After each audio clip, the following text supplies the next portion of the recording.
Assalamualaikum warahmatullahi wabarakatuh. Perkenalkan, saya Nelly Dasna dari SMK Negeri 1 Tanjung Baru, Kabupaten Tanah Datar, Provinsi Sumatera Barat.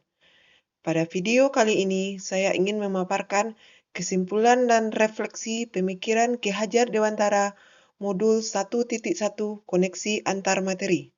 Ki Hajar Dewantara membedakan pendidikan dan pengajaran. Pengajaran adalah bagian dari pendidikan.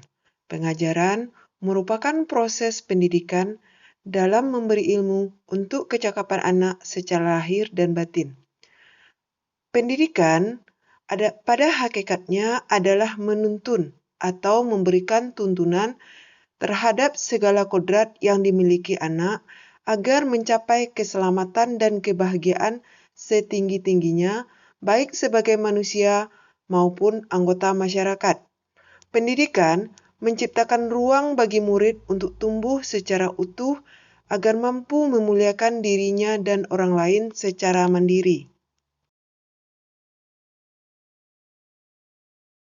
Sebelum mempelajari modul 1.1 tentang pemikiran Ki Hajar Dewantara, pembelajaran yang saya lakukan di kelas hanya sebatas transfer materi pelajaran saja.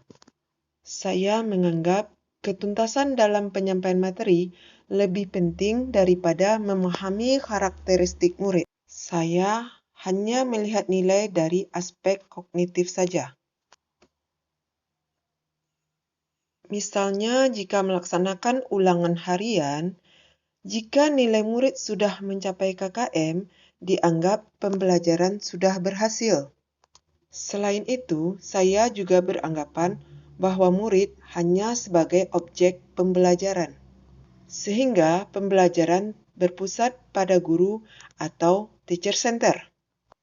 Saya pun hanya meminta siswa untuk menghafal materi yang saya ajarkan tanpa memikirkan bagaimana caranya materi tersebut dapat dipahami secara utuh. Sehingga saya sering mengeluh dan merasa gagal karena banyak siswa yang tidak tuntas setelah melakukan evaluasi pembelajaran. Kadang saya juga merasa bosan dalam memberikan pelajaran.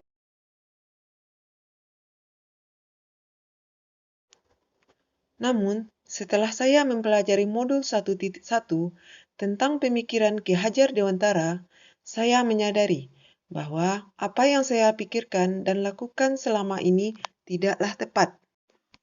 Seharusnya saya dalam melakukan pembelajaran bukan hanya memperhatikan aspek kognitif saja, tetapi juga aspek pembelajaran yang lain, yaitu afektif, budaya, sosial, psikomotor, dan spiritual murid.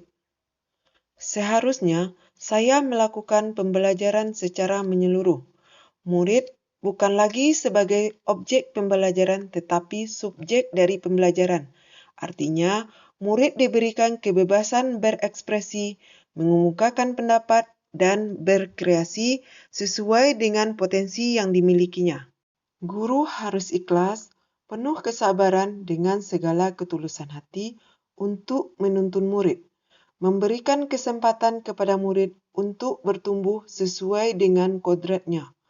Harus mempelajari karakteristik murid yang memiliki keunikan sendiri.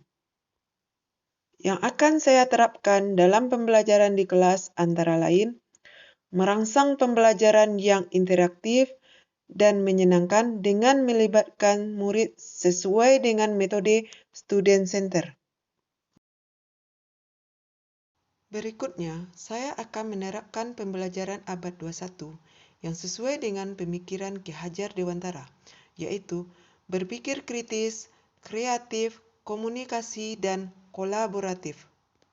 Dengan berpegang teguh pada prinsip memerdekakan anak, pembelajaran tidak lagi menuntut, tetapi menuntun. Karena tugas guru adalah memberi tuntunan atau arahan yang baik kepada murid, berusaha menjadi teladan kepada murid, baik dalam perkataan maupun perbuatan. Selanjutnya, saya harus mengenali karakter dan latar belakang murid dengan menjalin komunikasi yang baik.